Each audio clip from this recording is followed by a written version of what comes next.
beware, and warning, and welcome to this podcast. This podcast has a name. It is Choose Your Own Book Club.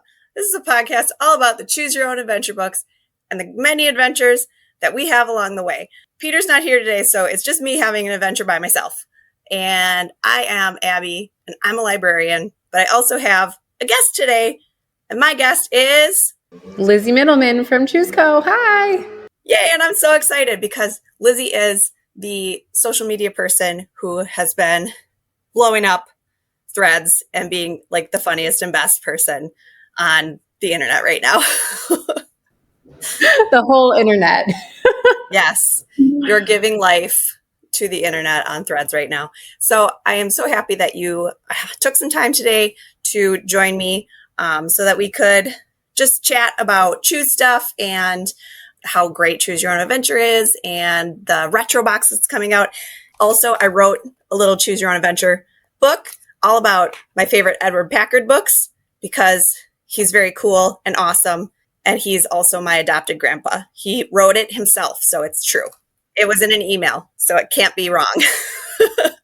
Amazing. I know. I can't wait to hear it. Yes. So tell me a little bit about your role at Choose and like how you came to be doing just the absolute most on threads and everywhere. Well, so I started working with Choose Your Own Adventure back in 2014. It was kind of a crazy kismet thing where I was teaching English abroad in Asia and I came back early. I almost went blind and I decided to come back early. And, my airplane was touching down. I'm like crying. And 2 days later, I go, maybe I should go look for a job. And there was this Craigslist posting for an editorial intern at ChooseCo. And I had the job 2 days later. So I have now been working on these books for a really, really long time in a lot of different ways over the years. When I first got the job, I was like, I found my calling. I found my life's calling. And it's very much true. Like it stands true today.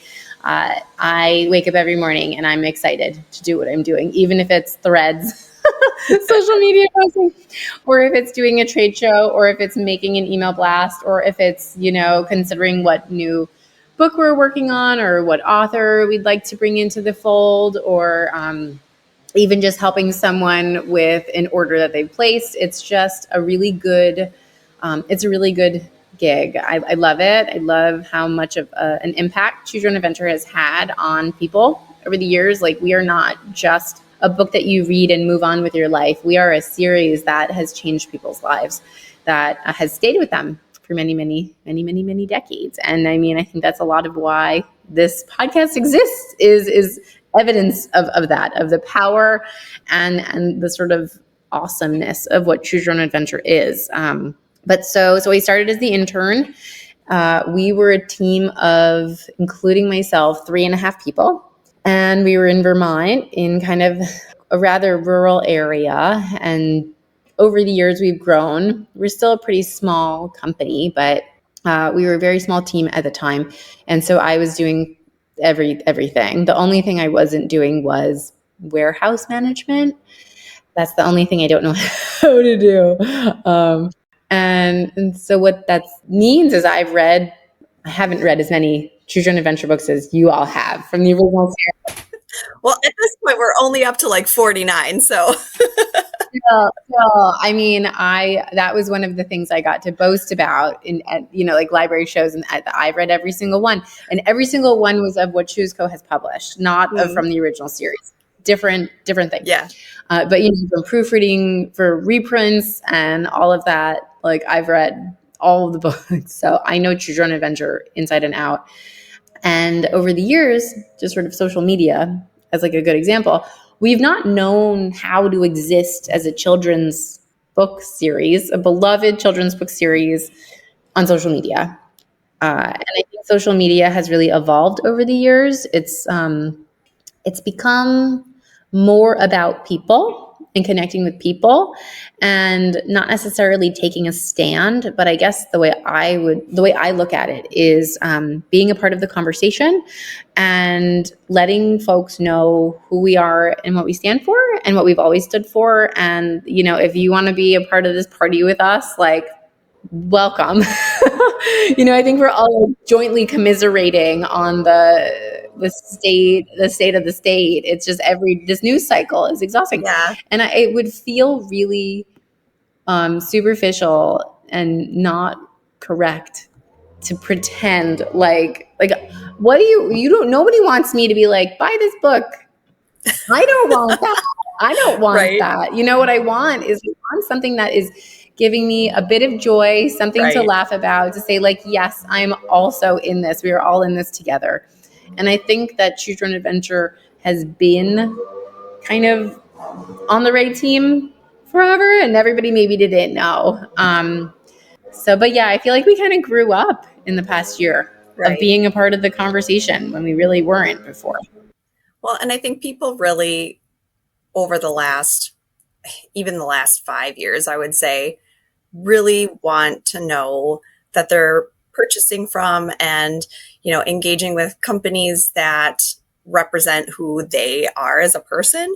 And so it's very heartening for me to know that, like, as a librarian, I'm bringing books into the library that are from a company that has values that I also support.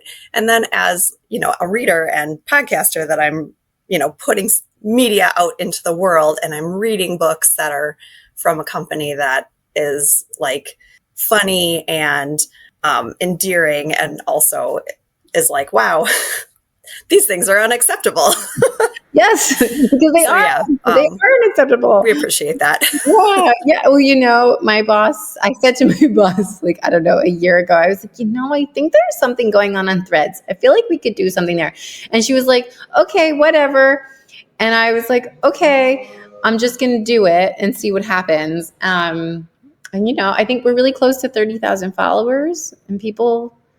this is again something I don't want to brag about, because I don't want this to turn the tides in the wrong way. I don't get hate comments. It's shocking. It is shocking. And maybe that's the algorithmic bubble, of like, it's only showing my content to the people who will positively engage. Mm-hmm. But everyone's like, yeah, go choose your own adventure. And I'm like, okay, I guess I gotta lean in. Right. Well, reader kids are like, yeah. I mean, there's a lot of research in the world that says that readers become the more you read, the more empathetic you are. There is research that proves that. And so I think that you're engaging with a crowd of former readers and people who, like, if they have kids, are like, yep, I want them to read the kind of books that make them more curious about the world, that make them, think a little bit harder. And that's the kind of books that Choose Books are. I mean, like, I've joked around before about how, you never really finish reading a Choose book. Like, do you really ever get every ending? Do you really ever read every path? A couple times I have, and I've been really proud of myself. But yeah, it's like, these are books that you really always get to just enjoy and engage with and come back to multiple times and reread. And they do, I think, make people more curious about, alternate paths and alternate endings. And, they were like the metaverse and the meta universe before, like Marvel and all of these other companies were creating those kinds of things. It's true. And I think that, especially when you're a kid, and you don't get to make a lot of choices, mm-hmm. that it's very empowering. And I think it helps us think critically about the world. And a lot of what I feel like I'm hawking on Threads is basically like that's exactly what reading, and whether it's Choose Your Own Adventure books or otherwise, is all about. Yeah. Is asking, like, why, what, who, like, how do I fit into this whole thing, Oh, for sure. And Choose is good for that, because it gives you that kind of openness of, like, there isn't necessarily a defined you. Like, you could be in all sorts of different things and confronting all different sorts of choices. Choose books really do like teach you to engage critically with media at a very early age. Yeah. So if more people would read Choose Your Own Adventure books, then we wouldn't be in these problems. Hey. I said it, not you. I mean, I just, like I said, with this news cycle, it's very hard. It's hard to just sit there and be like, not wanting to scream at the top of your lungs. I just feel like, what did we do wrong? Like, how did this happen? You know, and I know it's not that any of us did anything wrong. Mm-hmm. It's about what we can do going forward. And I know there's a lot of really good, incredible people who are smart and stupid and amazing and not as amazing who are all with us here, right? Like, of feeling this is not where we were hoping to end up. Yeah. This was not the timeline we were looking for. I have like hope, but I don't know. I don't know that my Threads posts are changing the world, but I think that I am giving somebody something to smile about all the time, even if it's kind of silly. Absolutely. I mean, it gives me a lot to smile about. And it's always fun to me that like I have friends obviously who know that I do this podcast, and they'll be like sending me your Threads posts. I'm like, I know I'm buddies with Choose. Don't worry. Like, I already saw that.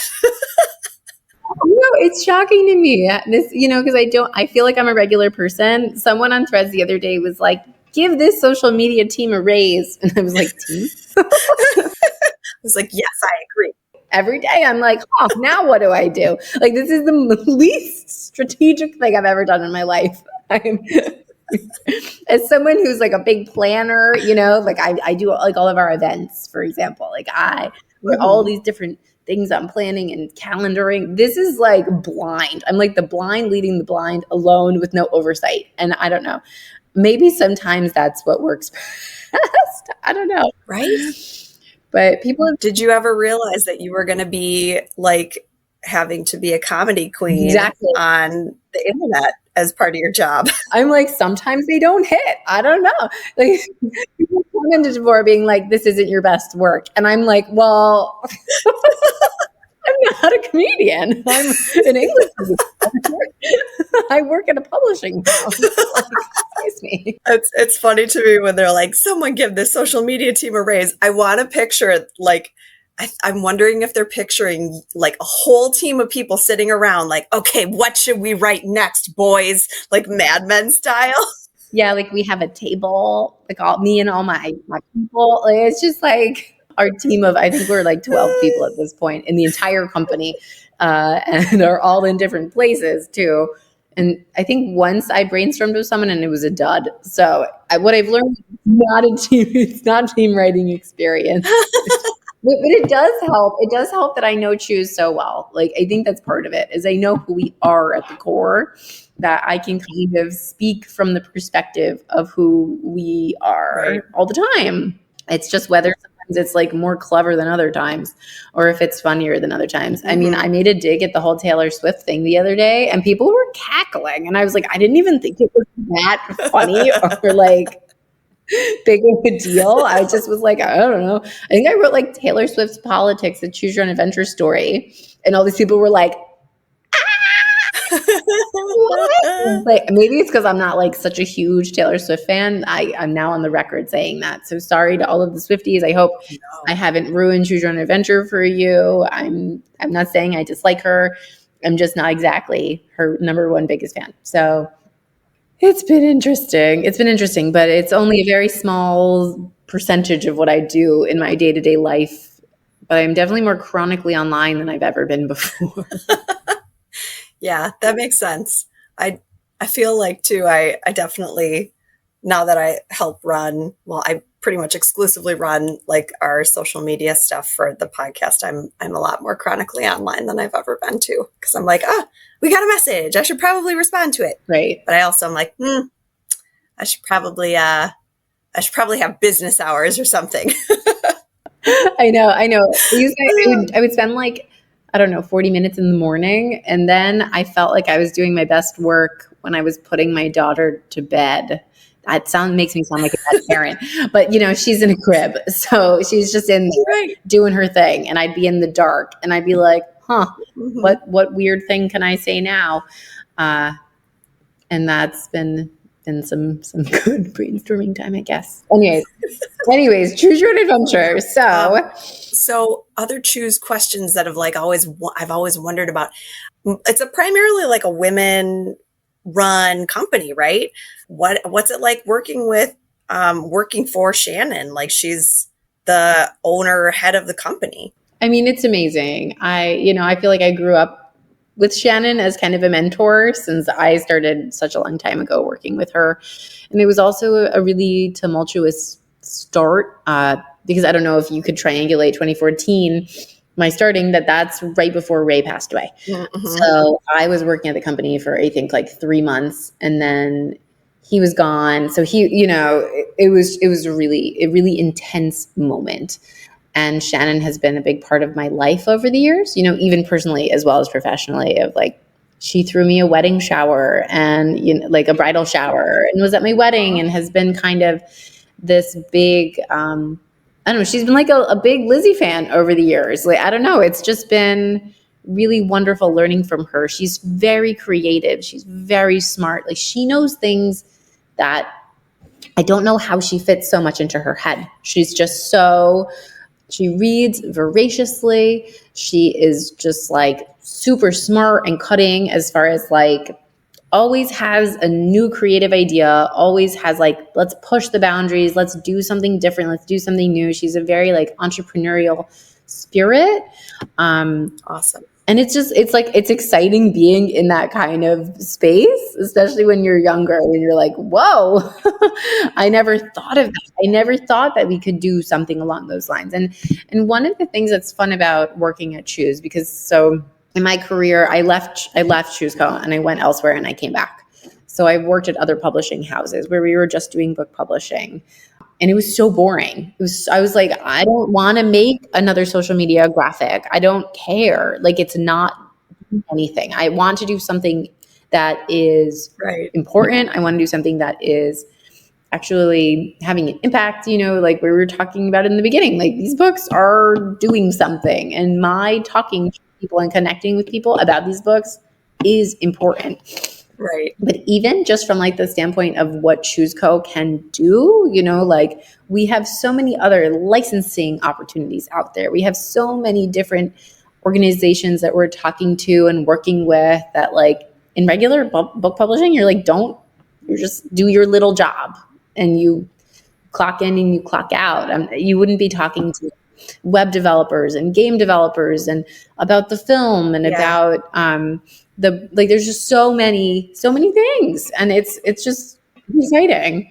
Yeah, it seems a lot more dynamic, and just like there's a lot more opportunity. And I think just because it's such like a long standing company with so much love for it, there's just, I don't know, it seems like such a legacy to be able to be part of. And just anytime you're working for something that has to do with kids, it's always rewarding. Better. Like, it's just better, that you're doing good for the world. Yeah. So working with Shannon is very cool. When I went and worked elsewhere and was working with men, I was like, this is weird. Because there is a minute, like, I think, of my tenure, my earlier, I call it like Lizzie at ChooseCo 1.0. I think we had one man work there the whole 7 years. One man that whole time. Then when I was like, I'm just not used to it, I guess. But like, my mom was a small business owner who built her own business, and so I'm from the land of female badasses. It's definitely where I feel the most at home and comfortable. And so, like, now we have a few more dudes in the picture, but they're the good kind, Awesome. I feel very lucky. I feel very lucky to work with Shannon and to have met Ray. I feel very lucky to be carrying this legacy forward. I think that's a lot of what my coming in as associate publisher was about, was thinking about the future and where we go from here, because, Shannon's getting older, we're all getting older, and there's going to be a moment where there's going to be a changing of the guards, so to speak. So for sure, we'll see what happens. Yeah. Well, and speaking of, the the past and the future. When you guys got this awesome Edward Packard coming in to do the retro box and bringing back some of the Edward Packard titles, that announcement was just like, Peter and I were just flipping out. I mean, we love Edward Packard. We were like, yes, this is the biggest news. We were floored. So yeah, that was huge news, huge Choose news for us. Tell me about it. I know. When Shannon brought it up, I was like, huh? Like, what? Yeah. What? After all this time? Wow. Like, woof. You know, it was time. It was the right time. It had been long enough that we all, you know, I mean, I think, what is he, 92 at this point? I forget. It's like 94. He's up there. He's getting up there. Yeah. And we just went, you know what? These books should be around for kids today. Like, really, at the end of the day, some of these are such fantastic books, and it is doing a disservice to the youth of tomorrow to have them, that all that's left are what can be found on eBay. So it was, you know, I think really, that's all thanks to Shannon. That was 100%, you know, Shannon's doing to make it happen, where she, you know, kind of said, you know what, Ed, sure. You know, this wasn't Ed knocking down our door saying, I want to make this happen. It was Shannon who said, it's that's time, awesome. And I'm going to do it. So big kudos to her. That's something we have long lamented. Like, we can, you know, find a bunch of other stuff, but there's, especially the Packard titles, have been just like so impossible for us to find when we've been going back and doing, you know, we're doing obviously like sequential, like 1 through all the way up to current titles. And I've had to pay a pretty penny to get some of those off of the eBay. And I know. Man, that's okay, but I'd love to also give you guys money. So I mean, I'll say that, I don't know if you know, we used to have this product called the Rare Butterfly on our website. Do you know about that? So the Rare Butterfly was every 1 through 184 plus everything ChooseCo's ever published. And it was this incredibly expensive product, but it meant that we were scouring eBay and the internet trying to find all these old copies in the best condition that we felt were good enough to go into this collector's item too. So there was a whole period of time where we were like on eBay, like deep in eBay and thrift books and all of the, you know, and we would buy them and we would return them because they wouldn't be good enough or something like that, you know.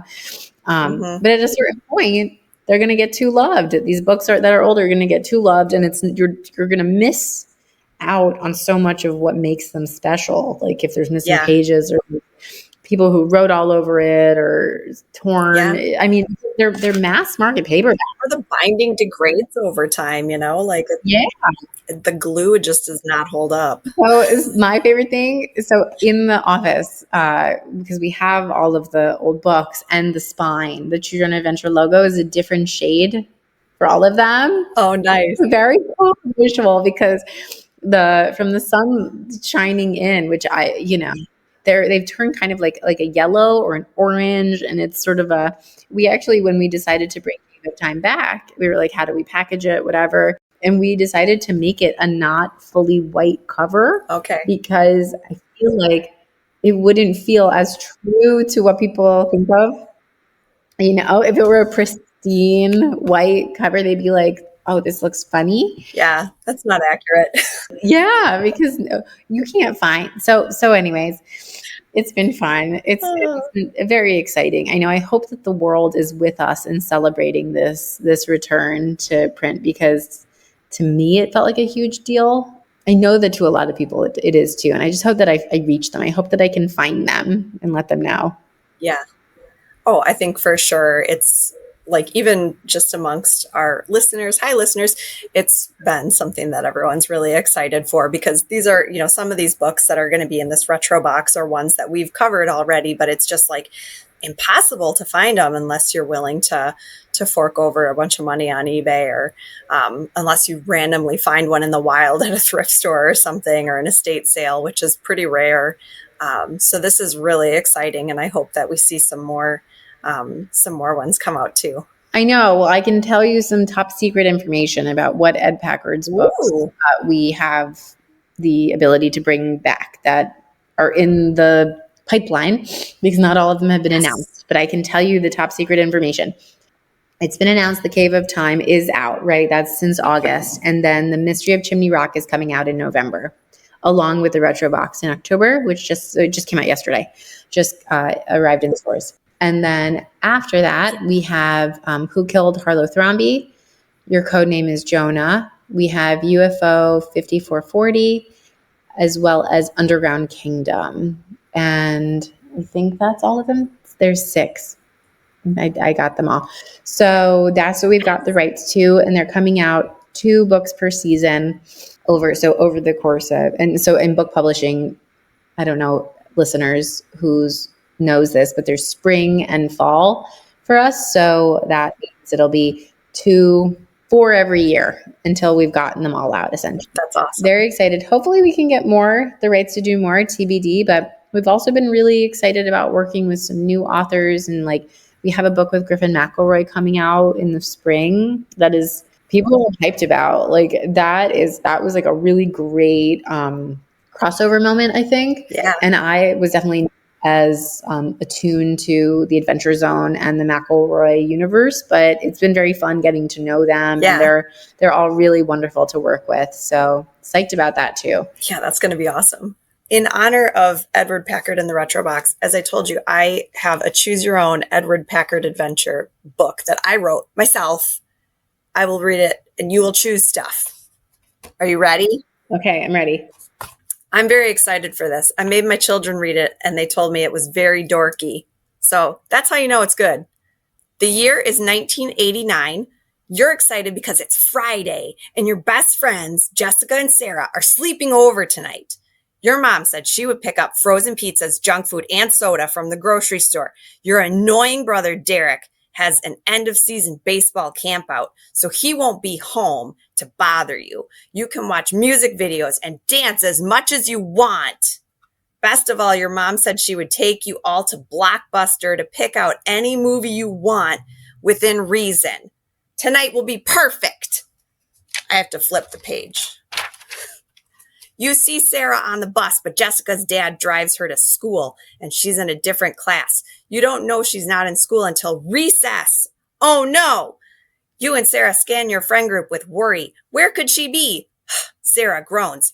Ugh, if Jessica's sick, she definitely won't be able to come tonight. Maybe she's just coming in late. Let's go ask her teacher. Sneak back in during recess? We'll get in trouble if Mrs. Pickle catches us. You eye the recess monitor warily. She's on the other side of the playground. You could probably make it to the doors on time if you're quick. But if you get caught, your sleepover could be doomed. So, do you want to sneak in or do you want to wait it out? Oh, good choice. Good choice. So listeners and readers, what we like about this choice is that the stakes are high and someone's missing. I mean, me, I'm a risk taker. So let's go for it. Let's sneak on in. Okay, we're sneaking in. You sneak to the door. Sarah, by your side, like a short shadow. Right when your fingers touch the handle, the door flies open, slamming into your face. You fly backward, your head bouncing off the steamy blacktop. As you fade from consciousness, you hear Jessica's voice calling your name. Oh no, go to page 30. This is terrible. Yikes. I should have known better. You never take risks. You wake up to the sound of Indy 500 on the Atari. What? Why are you home? And with Derek? You should be at school. Oh, good. You're finally awake, your brother mumbles as he takes another hairpin turn. Are my friends coming soon? Derek scoffs. No way, dork. It's Sunday. You banged your head real bad and got a concussion. Mom and Dad spent a whole day with you in the hospital. What? Oh, no. Yeah. Wow. Tears fill your eyes as you realize your perfect sleepover is now just a dream. Oh. I'm sorry I ruined their weekend and probably your campout too. No, I still got to go to that, Derek said with a smirk. What a jerk. Dad got you a book to cheer you up since he knew you'd be a jealous baby about it. Derek flips a book onto your lap. You are a shark? Looks kind of weird, but okay. The end. Thank you. Do Wow. I can't believe it. you want to know what happens if you wait it out instead? Of course. I'm a cheater. Let's wait, you say. If she's just late, we'll see her at the library time. We could ask her teacher then, too, if she's still gone. Good thinking. We don't want to ruin our perfect sleepover. No Derek tonight. Woo! You run and play with your friends until it's time to go in for library time. Library time can't come soon enough. We're flipping to page 5. Sorry I made a flippin' adventure, guys. Library time was the best part of the week. You loved your librarian. Mrs. Peavy. I named that librarian after me and Peter. She always gave rad book recommendations and wasn't a total bummer like other adults. First things first, you and Sarah had to find Jessica. You speed walk through the stacks looking for your friend. As you zoom past the paperback spinners, you hear someone whisper your name. You whip your head around and see Ryan R. and Ryan H. peeking through the Hardy Boys books. What? You hiss at them. We have a message for you, says Ryan H. From Jessica, says Ryan R. You know the two Ryans live at the same block as Jessica. Their message could be legit, but they're notoriously big pranksters. What if they're teasing you? Should we demand an answer from them or accuse them of being pranksters and not telling you the truth? Yeah, I don't trust them. They don't seem trustworthy. Okay, we're going to accuse them of a prank. Yeah, right, you shout. Like Jessica would send a message through you. She never even talks to you. You grab the first thing you see, a creepy looking book called Hyperspace, and you hit the Ryans on their arms until they leave you and Sarah alone. Time to check out, Mrs. PB calls from the desk. Oh no, you wasted your library time searching and getting scammed by those weirdos. Hyperspace still in your hands, you run to the desk and check out. Ooh, killer choice, exclaims Mrs. Peavy. Someone's going to have fun time during their free reading. Just before the end of the day, you open Hyperspace for free reading time. Maybe this goofy-looking book will cheer you up. You haven't seen Jessica all day. Your perfect sleepover will almost definitely be called off. As you're absorbed in the uniquely interactive book, a flash outside the classroom window catches your attention. You whip your head around in time to see a tall, lanky man on the lawn holding a giant clock. Around you, the day rewinds. Classmates walk in reverse. They spit out their food instead of chewing and swallowing it, and they grab assignments back from the teacher until suddenly everything freezes. The recess bell rings. Sarah runs to your desk and shouts, "Come on, let's go look for Jessica." What? Should we go to recess or go look outside to look for the clock guy? We've looped. Clock guy. You go on. I'm not feeling well. Sarah grumbles, but volunteers to walk you to the nurse. You decline, saying you're definitely gonna barf and run from the room. Instead of going to the nurse, you sneak to the side door and open it. Peering onto the lawn, you see giant clock man slip behind a tree. Should you follow him or go back inside? Follow him. We've got to see this through. Okay.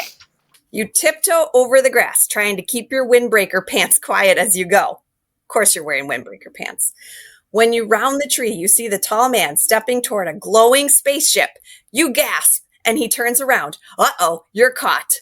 I come in peace, you squeak. That's a relief, says the tall man. I don't fight kids. I just write for them. Huh? You're a writer? You bet I am, he says with a grin. I write the best books for the most imaginative kids. And are you an alien? No, I just appreciate primary source material, he says with a shrug. He reaches into the spaceship and then tosses you something. It's a book. Inside UFO 5440, you read the title suspiciously. Oh, do you want a different one? Well, do you? Do you ask for a new one or say, no, this is fine? No, we all know what this book is about. We're going with the book. No, this looks cool. Thanks, I've got to fly. He steps onto the ship. Wait, you shout. Is space travel fun? Is it scary? Can I come too? The tall man chuckles. Ask your friend Jessica. She told me all about you while we were turning back time so she wouldn't miss that sleepover. No Derek tonight. Wow, you marvel as the spaceship door closes and rockets into the clear blue sky. You can't wait to talk to your best friends about this. The end. I'm so glad Justin's okay. Bravo. Wow. I have a lot of different endings. I would say that my favorite one is, at one point, your mom does get you to the Blockbuster and it's closed for renovations, she asks if you want to go to the library to get a movie or if you just want to go home and watch cable, and you decide to go home and watch cable, but there's nothing on. And so you all die from boredom, like literally die. So it was really fun to write. Kids today could never. Right? The commercials, they would literally die. Like the fact that I mean, even now, the idea of not having streaming is like, what? I have to tune in. I'm going to tune in. Right? I mean, if I could pay a little bit extra to have no commercials, I'm going to do it. We're adults. That's the whole point of being an adult. No, but that was very fun. Thank you for sharing that with me. I feel very lucky to have gone on this adventure. Thank you for humoring me. There are other books and other choices. I've included like as many as I could. I have there's 30 total pages, but it's so dorky and so many 80s cliches in it about teasing your hair and all this dumb stuff. Fun. It's so fun. I mean, and there are a lot of great choices in there and callbacks. So I think you're hired. I think that's what we've determined. Oh, perfect. Well, yeah, let me know if you need any extra writers because Peter and we've got ideas. Escape the library, kids all the time, will see us out in public and be like, oh my gosh, you're at the grocery store. And it's like, well, yeah, man, we don't just live at the library, but it is shocking. I know. I was at the store with my son because I have a 5-year-old and a 2-year-old, and my 5-year-old, we ran into a teacher and he was like, she also needs to get groceries. I think that means that you're just as much of a celebrity as I am, though. I don't know if that makes you feel better about that. But it's the same, but it would be funny, the opposite way. Like, hey, we wrote a Choose book about a kid getting trapped in the library at nighttime. You know what I'm saying? I'm not pitching right now, but I'm just, if somebody writes one, that's a good idea. Are there any other big, I know you guys have the Mothman one that just came out. You have the cryptid, all those fun cryptid ones. Are there any other big, cool, Choose things coming down the pipeline that you want our listeners to know about? Well, it's funny. At a big publishing house, they're publishing hundreds of books a season, and it's easier to have a lead title. This is the one that we're really excited about. We're a small team. We're a small group. And so everything that we do is really special. Everything that we've decided to bring back out is because we love it, we care about it, and we think it's worth doing. Not to say that larger publishing houses don't love and care about every single thing that they're doing, but there's definitely a little bit more of that in-between stuff. So, Mothman came out in July and has been super popular. And I mean, I think that book really blew us away in how well it's doing. And Kristen Bashara, the author, is really fabulous. I'm so glad to be working with her. And she has another book that she's working on with us, which is top secret. I think we'll be announcing all of that pretty soon. So that will be for 2026. Is it another cryptid one? My son wants to know. It is another cryptid one, but that's all I'm going to tell you. Okay, cool. At the Mountains of Madness just came out in September. Yeah. That's by Jacopo della Quercia, which is a pen name. And that also is a really cool Lovecraftian retelling that has been also super well received. And in that kind of digest size, the bigger, a little bit fatter Choose versus our little mass ones. I mentioned the Stowaway coming out. We have Dungeon Crawl at the Haunted Mall by Jen Diagaman, which is just speaking of 80s references and Banana Town. That book is Banana Town. Oh, yeah. Everyone's going to love it. I just know. And then we have a young reader's book called Kaiju Gaga coming out in the spring as well that I have been saying is Stitch vibes. It's very creature that is cute, but will probably also eat your leg. You know what I mean? It's and maybe burn your house down. It's really funny and crazy and zany and choosy. And that's by E.C. Myers, who is pretty well known in the interactive writing space. So I'm glad to be working with him and all of these great writers. And then we have I don't know if I can say it. It's all still a little under wraps. I guess I'll have to come back when I can announce things for fall 26. Right now we're working on spring 27, and 2027 is going to be a really big year for us. When it's kind of like the ed stuff. It's like, man, I've always wished that Choose Your Own Adventure would do XYZ. Yeah. That is what we are working on, is that XYZ. And so stay tuned. I know a lot of people who have asked you multiple times on Threads, hey, are you ever going to make like spicy adult books, Choose Your Own Adventure? And so if the XYZ is that, I think that you will make a lot of people very excited. So who knows? You don't have to make any faces or say anything, but if that's what it is, you're going to make a lot of grown-ups very, very excited. I have a feeling that people are going to be very excited about what we have coming up in store. And so it's Even not, if it's not even if it's not that, that, it could be something else. it might be a thing that everybody's really been looking for a long time that we've been working on to make happen. You know what I mean?